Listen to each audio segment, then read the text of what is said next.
Good afternoon. I'm Carrie Fristow, and welcome to Housing and Your Retirement Living Standard, presented by Sensible Financial Planning and Management. This is the first of 5 webinars where Rick Miller, the CEO and founder of Sensible Financial, will discuss the ramifications of the choices you make in terms of housing and how they're going to affect your living standard now and on into retirement.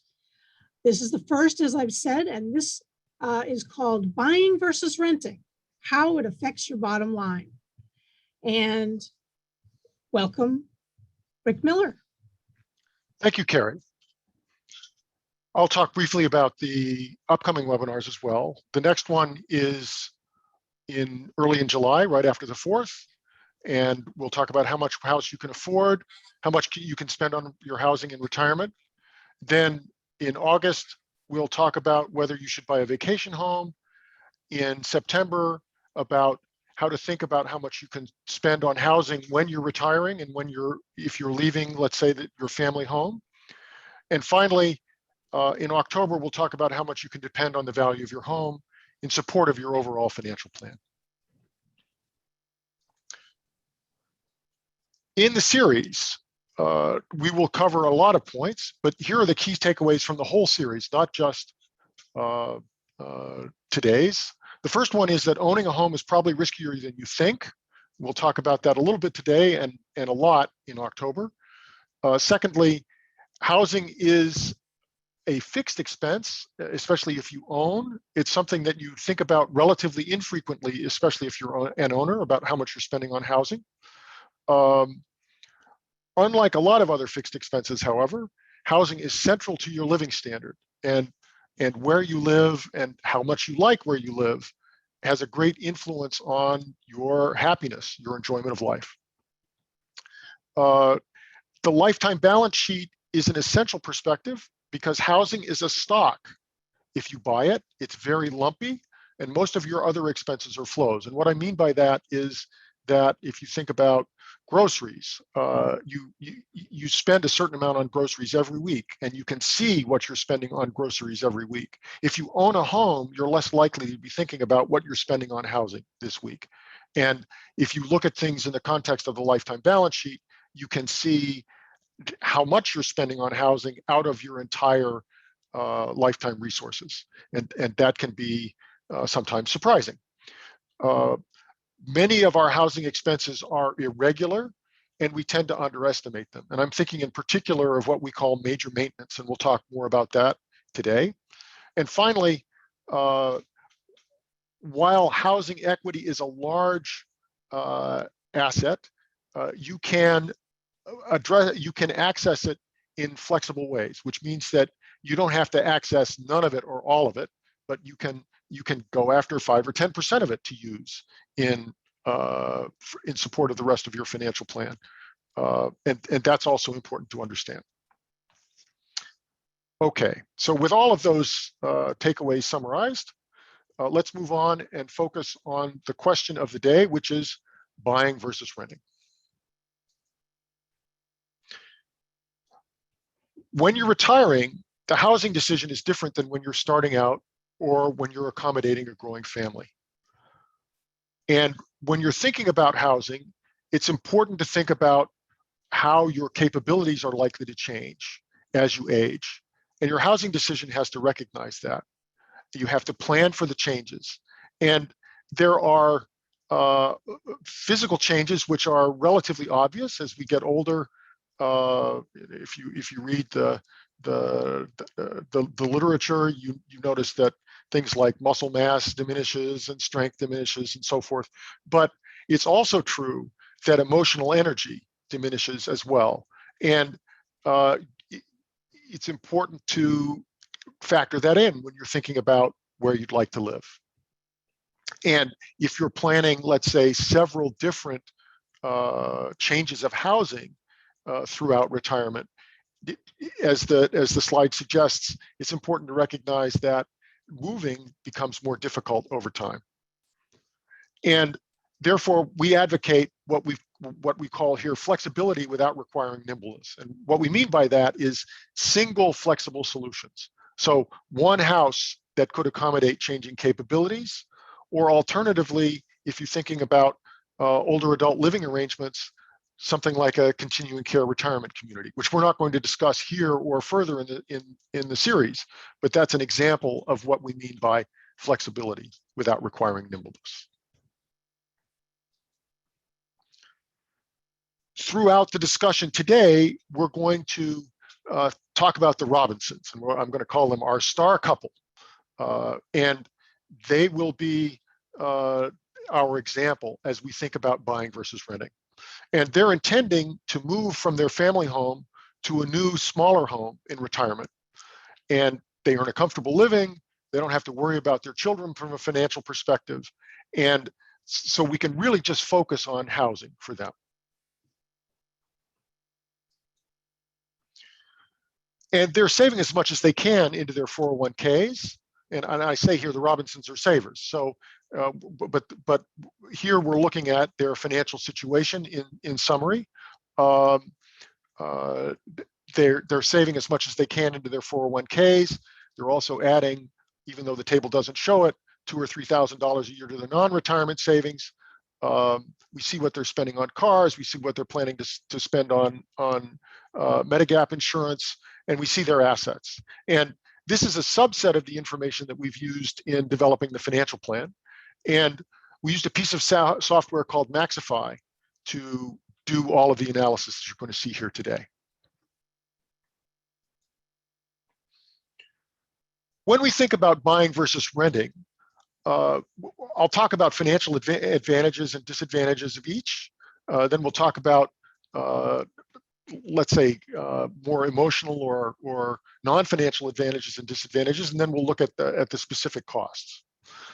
When you buy, owning has certain financial advantages. So on the disadvantage side, I guess you would say you have to come up with a lot of financial resources. You have to plunk down a big down payment, and you're making a large financial commitment. But on the other hand, renters are paying just this year's rent every year, and there may be some temptation to overspend from that perspective. Now I've got this on here twice because it's so important. The tax advantage, which is that imputed rent is not taxed as income. So if you are a homeowner, you are both the landlord and the tenant. You could think of yourself as both the landlord and the tenant. And you could think of paying yourself rent for the house. And if you did that, if you took money out of your wallet and you put it in your bank account to each month to sort of pay yourself rent, that transaction does not go through the tax system. And as a landlord, you don't have that income, which would be taxable income to you. So as a result, you're getting that rent as tax-free income, if you will. That's an advantage on the buy side that's not present on the rent side. You have access to the potential appreciation of the property, which the renter doesn't have. Because you're buying not just housing services for this year, but also housing services into the future, you're prepaying your rent, and that provides a certain amount of insurance if you live a long time. On the rent side, it's much more flexible from a financial perspective. The transaction costs are much lower. You're not paying a big sales or transaction commission. If you took the money that you were planning, or you might otherwise have invested in the house, you can invest it in a diversified portfolio. It's much less concentrated than an investment that you would make in a house, and it's less concentrated by geography and also by asset class. You're not in line for a potential loss on the house if the price of the house goes down, and if you have the resources that you might otherwise have put into a house in a savings account, it's easier to get at that equity or those resources if you need them for something else. From an emotional perspective, owners have an asset that, and I'm going to put this in air quotes, that feels safe because they know it. And I'm going to suggest that that's while that's a feeling that people have, it's not a rational feeling in the following sense. Um, People don't necessarily understand how all the systems in the house work. And probably more importantly, while we feel that we have an understanding of the economics of our neighborhoods and our towns and our cities and so forth, in fact, we know less about them than we might like to think. So the emotional advantage that the house is, I'd say, tangible, and that you can touch it, makes it feel less risky than a financial asset. And that feeling of safety, I'm going to suggest, and I'll talk about it in much more detail in the last webinar. That feeling of safety is overconfident. There's a rooted feeling. If you live in a place that you own, it feels perhaps more like home. And the house is the owner's. They can do what they want with it. They can update it when they want. It's a thing to leave their kids. And finally, there's shared family experience. And I've said here, memories and continuity. Stable renters, people who rent and stay in the same house for a long time, can have that shared family experience as well. But perhaps it feels a little easier on the ownership or buying side. Renters have the advantage that there aren't restrictions, and I say they're in a little ripoff of or borrowing, let's say, from an airline commercial. They're free to move about the country without worrying about having to sell their house, because they can just say, we're not renewing the lease, we're leaving, see ya, and they don't have to take any further thought about that.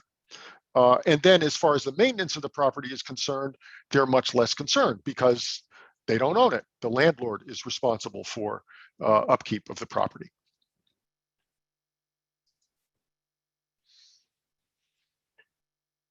When we think about buying a house, we think about buying the physical property. And an economist would look at buying a house and say, well, yes, you're buying a piece of property, but you are also buying a stream of housing services. So when you buy the house, you own that stream of services basically as far as for as long as you live, or as long as you keep the house. And you could think of the purchase price of the house as the present value, or the adding up of all of the future years of housing services. And I've illustrated that here, and I've said ignoring real estate taxes, ignoring casualty risk, ignoring investment risk and vacancy risk, and all of those would be required if we were going to do attempt to do a more accurate summary, I guess. But if we have a house that would rent for $20,000 a year, and the house depreciates at 2% a year, and the real interest rate is about 0.5%, which is what we're using for financial planning right now, and that would give us a notional house value of about $750,000. So if we added up $20,300 for the first year, and then we reduce that by 2% for the second year, and 2% again for the third, and then add up all of these years of imputed rent, and then discounted them at 0.5%, we'd get $750,000. So you could buy this house that would rent for $20,000 for $750,000. And a big point here is that when we're thinking about buying versus renting, it's really hard to make that comparison, because we're comparing $750,000 for a long time against $20,000 for this year. And that's not easy to do. And that's not something that we're accustomed to doing. But when we're thinking about buying versus renting, that's what we should do. So the owner receives the housing services indefinitely until they sell it. They're bearing the opportunity cost, which is the risk-free rate of return on the house price, and they own an asset that is depreciating, where they have to pay for, if they want to sell the house for $750,000 when they're ready to sell it, then they have to make investments in the house to keep it up. And those can be things like replacing the roof. If it's a brick house, doing tuck pointing. If it's a wooden house, painting it. Kitchens need to be updated, bathrooms need to be updated, and so forth. The renter receives housing services for this year and pays the owner for the housing services, for the opportunity cost of capital, and for maintenance of the property. So let's look at those costs in a little bit more detail now. So if you buy a house, you have to pay the broker for the transaction, for the help that they provide in the transaction, whether you think that they were helpful or not. There are settlement costs. The house has to be appraised. You have to get title insurance and so forth. And then ongoing, there are real estate taxes, homeowners insurance, major maintenance, what I call major maintenance, which is restoring or replacing the depreciation, minor maintenance, which is cutting the grass, shoveling the snow, and so forth. Utilities, the opportunity cost of the investment. So if you take $750,000 and put it in a house, you don't have it to invest someplace else. And we calculate that opportunity cost of investment at the risk-free investment rate, or the risk-free rate of return. And then finally, you're bearing investment risk, because the value of that house is not certain. It can change, and it can go up. And most of us like to think of the value of our houses going up, but it can also go down. And again, in the last webinar in this series, we'll talk about that in more detail and with more information, more data. On the renting side, the transaction cost is that there's a broker's commission, which is often borne by the landlord. The renter doesn't usually pay that. And then ongoing costs, rent, renter's insurance, which usually covers just the contents, whereas homeowner's insurance covers the structure and the contents, and utilities. So in effect, the rent that's being paid is compensating the owner for a lot of these costs, for real estate taxes, for insurance on the structure, for major maintenance and minor maintenance, and the opportunity cost of investment. If we look at that for the Robinsons, I've taken a house here that's close in value to the one that we used in our example, $750,000, and I've chosen these amounts so that they make the annual housing costs the same, so that we can make the comparison for the Robinsons and make it really clear, buying versus renting. So the real estate taxes, the annual real estate taxes for the Robinsons are, or for the owner of the house that we're looking at, is $9,750. Homeowners insurance is $1,500. Major maintenance is $11.25. Minor maintenance is $3,750. Utilities are $2,813. And the opportunity cost, the net opportunity cost, and the net opportunity cost is the anticipated appreciation rate of the house minus the risk-free interest rate. And here we're showing that as a negative number. So we're expecting the appreciation to slightly outpace the risk-free rate of return. And that gives us, for both cases, just about $29,000, a little less than $29,000. Now, in practice, I can't think of a single situation where I've been able to do a comparison exactly like this, where we're comparing buying and renting the same property. We're usually thinking about buying one property against renting another property. And so the properties aren't going to be exactly the same. So that makes the comparison even a little bit more difficult to do. But we're doing this comparison, since we're doing this as a webinar, we get to, and since I'm doing it, I get to make everything exactly right or exactly equal so that the comparison is really clear.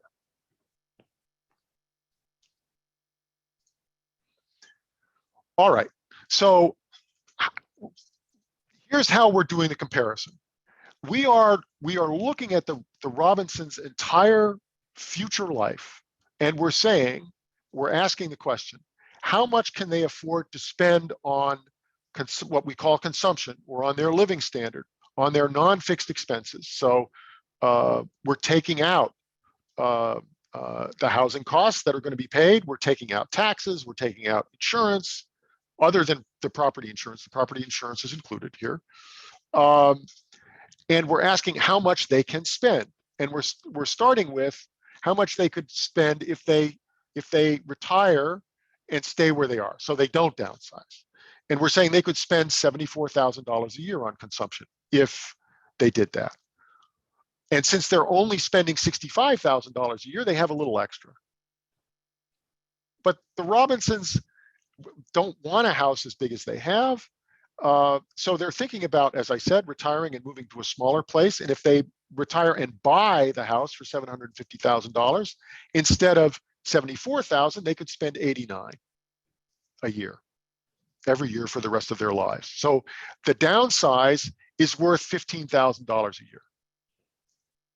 Now, if they rent instead, they could spend $111,000 a year. That's 50, I want to say, no, about $46,000 more than what they're spending now. That'll buy them a lot of really nice trips. So it's kind of obvious, isn't it, that they should rent instead of buy if the annual costs are the same. And there's a little bit of a trick here, which is the following. If you rent, you've got all the money that you would have spent buying and that would have been tied up in the house. You can spend that on day-to-day living. So there's a lot more to spend on day-to-day living. So at the extreme, if they used all what we call surplus, all their extra. So the surplus is the difference between the $111,000 and the $65,000 for the rest of their lives. That's a lot of surplus, $45,000 a year for 30 years, more than $1 million, comfortably more than $1 million. So if they rent, they sell their house, they use the proceeds to pay rent and increase their living standard, and at the end of their lives, there's nothing for their kids. And they will also have spent their capacity to deal with unexpected expenses. Because if you have a house, you have a resource that you could use for unexpected expenses. The home equity is an asset that you can access. So suppose instead that the Robinsons set that money aside. Suppose that they establish a reserve fund, and I've called it a reserve fund because that's the term that's used in Maxify. So in 2024, when they sell their home, they set that money aside and they promise themselves that they're not going to spend it except for gifting, unexpected emergencies, or a bequest. And they're going to put it in a taxable account. And if they can keep their hands off of it, then there's going to be a sizable bequest for their kids. And I've chosen the $734,000 figure because at their age 100, which is the length of time for which we're doing the plan, that would come out to be equal to the value of the house if they kept it up. So now let's see how that compares, renting versus buying. So here we have the same chart that we had before, And we've added a fourth scenario where they're retiring and renting and they hold out that reserve fund. And at that point, or in that case, then they'd be able to spend $87,000, which is as pretty much as close as no matter to the 89,000.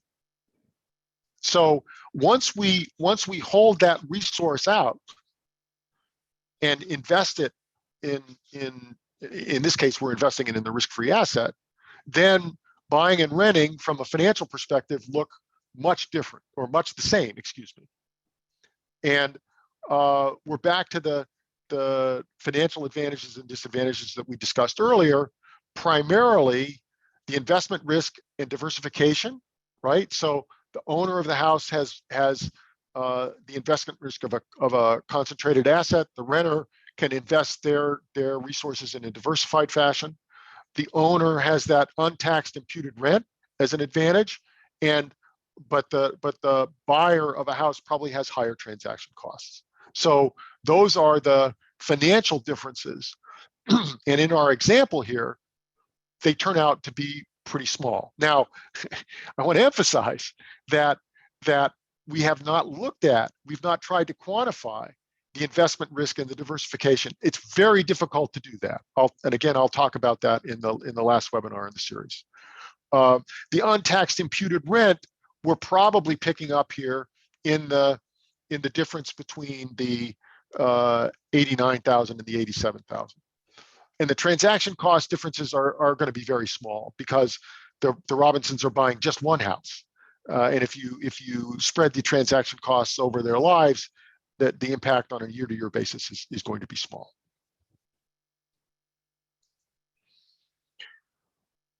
Okay, so in more detail, if we compare that downsize and own versus the rent plus the reserve fund, then here are the, I guess I'm kind of listing what I said before, but I'll run through it again quickly. The housing services are not taxable. They're not taxable income. Capital gains taxes on the house are deferred, and you get a step up in basis or a step up in basis or allowance may eliminate those capital gains taxes. And we've said that the investment that the Robinsons would do if they put the money in the reserve fund are in a taxable account, and so all the income would be taxed on an annual basis. So that may be a little bit unfair. When we think about the investment side, on the other hand, the home is not diversified as an investment. It's one asset class. It's residential real estate, and it's in one location. It's on one block of one street in one town, in one city, in one state. It's kind of the epitome of an undiversified, concentrated investment. Whereas the reserve fund, we could diversify. Well, what about emergency needs? Both owners and renters have access to their equity in an emergency, but the renter's access is much easier. Homeowners can get money out of their home with a home equity line of credit. So in effect, they're going to the bank and saying, we'll put up our home as collateral, will you lend us money? And if banks are usually very happy to do that. But there's the cost of going to the bank and persuading them that you're a reliable borrower and so forth. There's what's called a HECM, which is a reverse mortgage, which is an expensive way to get at your funds, but it has certain advantages. We're not trying to talk further about HECMs today, but it is a possibility, and in some cases a very attractive possibility as a way to access these funds. And then you could also do an installment sale to your children if that's something that they have resources for and you're interested in doing. And so you can get, in effect, they're buying the home from you in over time, and you can use their purchasing of it as an access or a way to access cash. On the other hand, if you're renting, you have your reserve fund in liquid investments, and you can get those today or tomorrow without going to the bank, without going to your children. So there's much more flexibility there.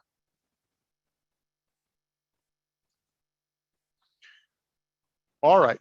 So in summary, if we're thinking about renting versus buying, the first point is that the stock flow, what I call the stock flow comparison, is a fundamental problem because we're comparing the incommensurate. We're comparing a $750,000 one-time payment in this case to $30,000 a year, and that's not straightforward. Secondly, when you're thinking about owning a house, it's easy to underestimate the full cost of ownership. And in particular, we found that people tend to underestimate the costs of maintenance and depreciation. It's really easy to do that. And I'm fond of demonstrating the way we used to, the conversations we used to have with clients, where we do a plan and we'd have put all kinds of planned expenses in for the future, and people would come in one year and say, we had to replace the roof. That wasn't in the plan. Well, if you've fully included the depreciation costs, they will be, but you have to do that. On the other hand, renters can accumulate surplus over buyers, or more easily than buyers can, but there's more discipline required. You have to think every year about setting money aside. And finally, homes are riskier investments than people generally believe. And I'm going to talk about this again in the last webinar. But that investment risk is very difficult to quantify, and so it's easy just to set it to one side or push it off or ignore it. And if your plan relies on the value of your home, that would not be a good idea to ignore that investment risk. It's important to think that through. Okay. Carrie, I think we are ready for questions. Okay. Well, we have a question here from Dave. Is a reverse mortgage later in life, say after 75, a smart financial strategy if you also own permanent life insurance, which is guaranteed? The life insurance gives the surviving spouse cash to have options with the reverse mortgage. Well, that is a complicated question.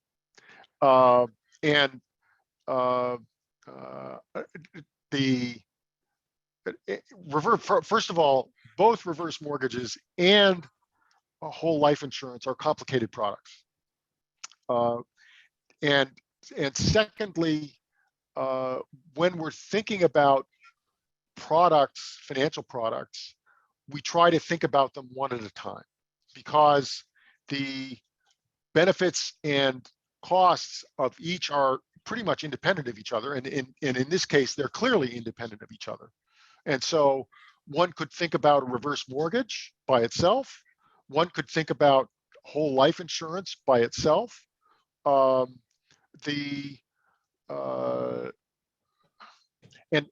I think beyond that, I would really prefer not to go, because the circumstances are so specific in general.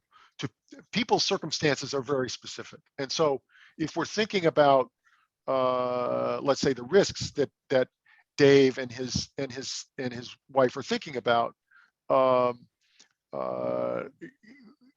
if we were going to say what's the right way to mitigate those risks, or the right way to insure those risks, that's going to depend very much on their circumstances.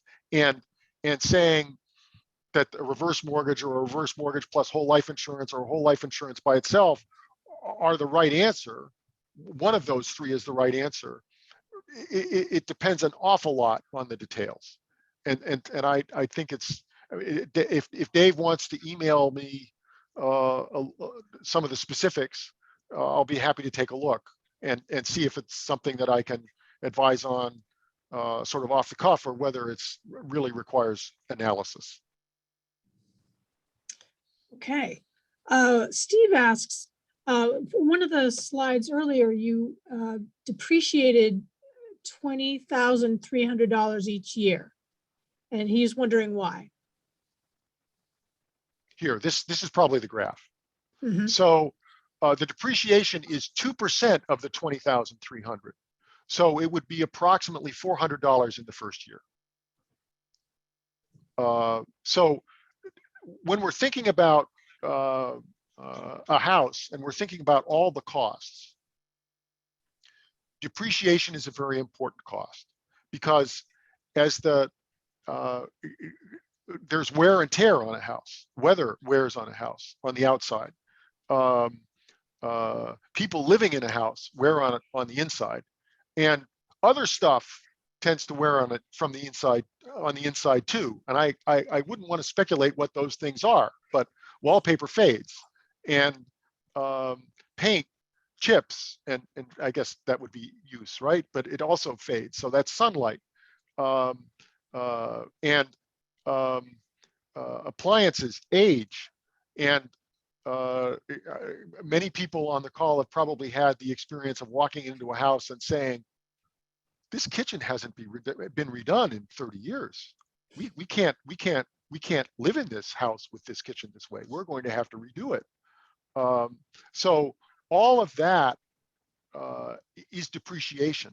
And if the owner wants to maintain the value of the house, the owner has to make investments over time, repainting, repapering, updating.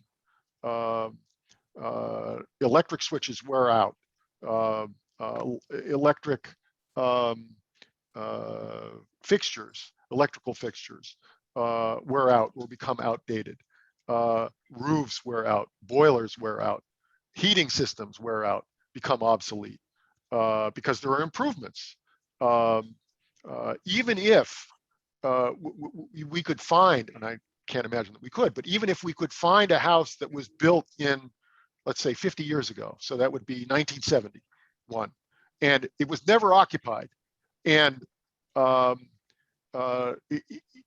it would still not be worth today, or in order to make it worth as much as it should be worth. And that's a complex, I realize I'm setting myself a complicated problem here, but if you wanted to sell that house today, you'd have to make improvements to it, because the kitchen would be a 1970 kitchen. The heating system would be a 1970 heating system. The windows would be 1970 windows. And we've got better stuff now than we had then. And people who buy a house today want that better stuff. So I hope that answers Steve's question. I said a lot of things there, but I think the first thing to say was that the depreciation was only $400 a year, not 20,000. The annual housing, the services, the housing services are worth $20,000 a year, and if the house is not kept up, in theory at least, the value of those housing services would go down a little bit each year, because the house wouldn't be as nice to live in, and so people would have to, the owner would have to put that much money in on average every year to keep it going, to keep it up. Janet asks, what about when a house is purchased with a mortgage rather than all cash? As in, sounds like in your example. Okay, so I think Janet is asking, I'm guessing, that she's saying if suppose that we put 20% down on the $750,000 house. So we put $150,000 down. In order to make the comparison that I made, where I said, well, we need to set aside a reserve fund, right? Since I'm only putting $150,000 down, do I need a reserve fund that is that large, that is as large as $700,000? And I would suggest yes, but it wouldn't have to all be set aside at one time. So if you are buying the house for $750,000 and you are putting $150,000 down, the comparison, the renting comparison would be to say, okay, let's put $150,000 into the reserve fund. And then let's put every year, let's put the principal of the mortgage payment, or the equivalent of the principal of the mortgage payment, in the reserve fund, so that it would grow in the same way that the equity in the house would grow if you bought a mortgage. And that would be the right way to make that comparison. Okay. And we have two people who are asking very similar questions, Raymond and Brian, saying, how do you factor in the risk of unstable rent prices, since rent, generally goes up and you're never entirely sure by how much? That is true. The uncertainty about future rent or future prices of rent is we should make a note here, and we should add this to the presentation, because that's an advantage of buying that you don't have with renting, right? Because if rents go up, if you own the house, then you're capturing that in the appreciation of the house, right? The renter, yes, does bear the risk that rents will go up, but also has the advantage that if rents go down, that they're going to pay lower rents, right? So whereas if you bought the house and the value goes down, you're stuck, right? You've paid for the house as if the rents were going to be flat, or as if the rents were going to follow the path that that's forecast, if you will. And if rents differ from the forecast on the high side, the homeowner takes advantage, or gets the advantage of the appreciation. If rents go down relative to what's expected, then the renter benefits and the owner bears the loss. So it's kind of two sides of the same coin. If rents appreciate, if rents go up faster than forecast, the owner benefits and the renter loses. If rents go down relative to what's forecast, the owner loses and the renter benefits. Okay, I understand. In theory, I just I've yet to see rent go down. when you Yes, yeah, I understand that, but if you were a commercial landlord, your experience in the immediate aftermath of the pandemic is that rents have gone down. And if you were living in some of the cities that had a particularly difficult time in the great financial crisis, you would have observed rents going down. So rents do go down, house values do go down, but we tend to project the experience. We tend to project our experience, right? And so we may not, if we're owning especially, it's really hard to accept that prices may go down, but they do, right? And you definitely see that when people are talking about moving and they say, well, I can't move right now because I take a loss on my house, right?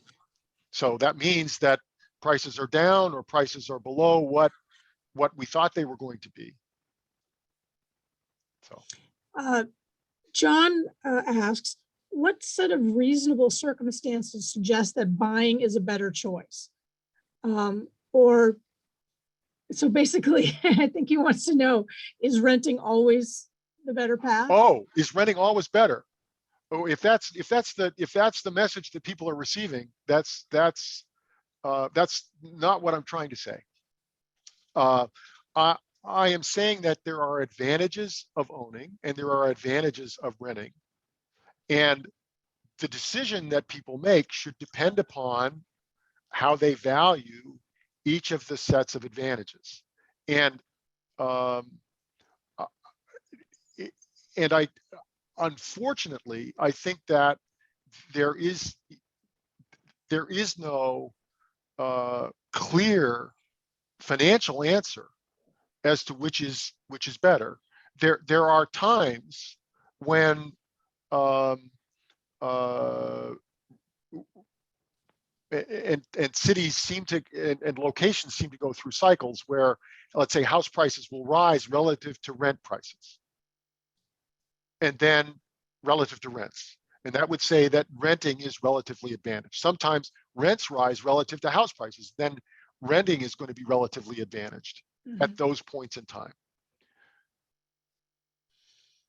If you are confident that you are going to be in a house for a long time, then buying is more likely to be a good deal because the transaction cost is large. If you knew that you were going to move in 2 or 3 years, then renting might be a better decision because then you're going to avoid that transaction cost, which can be in and out, can be 6% of the value of the house. So the $700,000 house that we're talking about is $40,000. That's a big cost that you want to amortize over the life of the length of time that you own the house. And so if the time is short, then renting is going to be a better choice. If you really like having control of the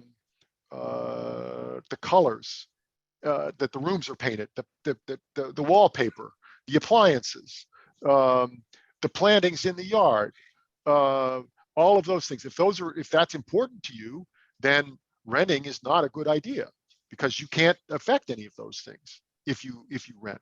And if you own, you can do all of them. And then I would say that if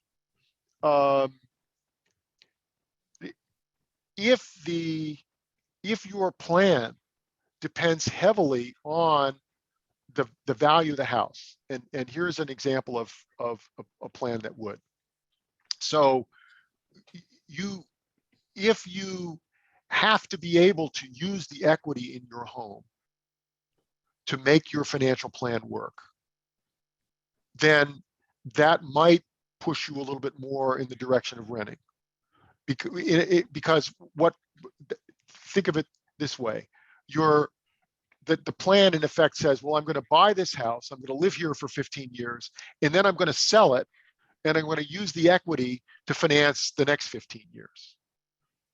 If that is then betting a lot on the value of the house, because the last 15 years depend heavily on that value. And I might be a little uncomfortable with that, as opposed to being able to make a diversified investment. Okay, that actually was Michael's question. There's one other question from Larry. For financial planning purposes, you advise that 0.5% is the appropriate risk-free discount rate. Could you please elaborate a bit on how you derive this value? Yes. So some people would say that's high now. The risk-free rate that you use should be and it's the risk-free real rate now, right? So it should be the rate of return that you can get on a government bond after inflation. And right now, if you look at inflation-protected securities and you look at standard treasury bonds, the real rate on, or after inflation rate on inflation-protected bonds is for 10 years, I believe, is about -1%. And we're using kind of an average of historical experience and current to say, for the long periods of time over which we're planning, we're using 0.5% real. But real risk-free rates of return are very low relative to history and relative to what we'd like them to be as well. There was one final question from Karen, who wanted to know, how do you factor in appreciation value in different areas? For example, coastal California versus a small town in Missouri. I don't know. I think that the pandemic has sort of changed my view, at least, about what the relative appreciation rates in those two areas might be. I think before the pandemic, we might have thought that rural Missouri was going to be disadvantaged in that comparison, and now not so much. I think it is difficult to project rates of appreciation for one geographic area, for any geographic area. I think that if one had said, if one had asked in 2005, what were appreciation rates on real estate in Florida going to be, you would have gotten a very different answer than if you'd asked the same question in 2008. So it's extremely difficult to make those forecasts. The economist in me would say that the price of the house incorporates the forecast appreciation rate. So when people buy houses, they're buying the stream of housing services, but they're also paying more for that stream of housing services if they think the values of houses are going to go up in the future. And similarly, if people think that prices are going to go down in the future, they're going to pay less.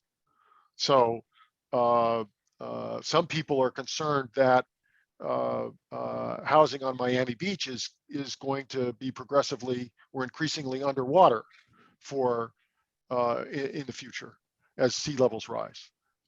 So that would suggest that prices there might not appreciate as much, or might even depreciate. So you can certainly try to factor that in when you're buying the house, but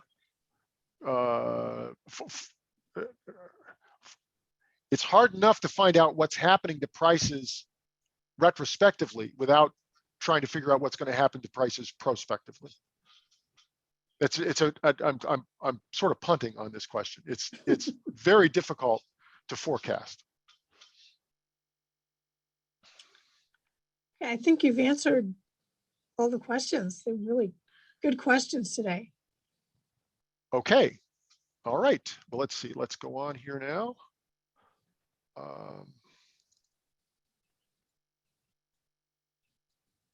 Okay.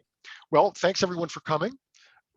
In July, we're going to talk about how much house we can afford. That's on the 6th at 3. And then in August, we'll talk about vacation homes and whether they're a good idea or not. In September, we'll talk about downsizing versus dream sizing.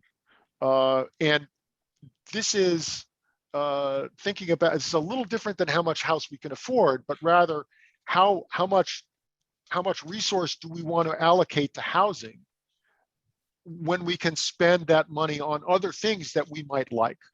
So the how much house can we afford is, if we push it to the limit, how much can we spend? And downsize versus dream size is, let's think about two different ways of living and which one we might prefer. And finally, in October, we'll talk about how much you can depend upon the value of your home in support of your overall financial plan. So thank you all for coming. You can find out more about Sensible Financial at our website. And we have contact information here for our Boston office, our California office, and finally how to reach us and me on social media. I also wanted to mention one more thing. Someone else asked if a recording of this would be available, and yes, it will be on both the Sensible Financial YouTube channel and then later on the Sensible Financial website. So you'll be able to hear this entire webinar as soon as we get it up there. Thanks again, everybody.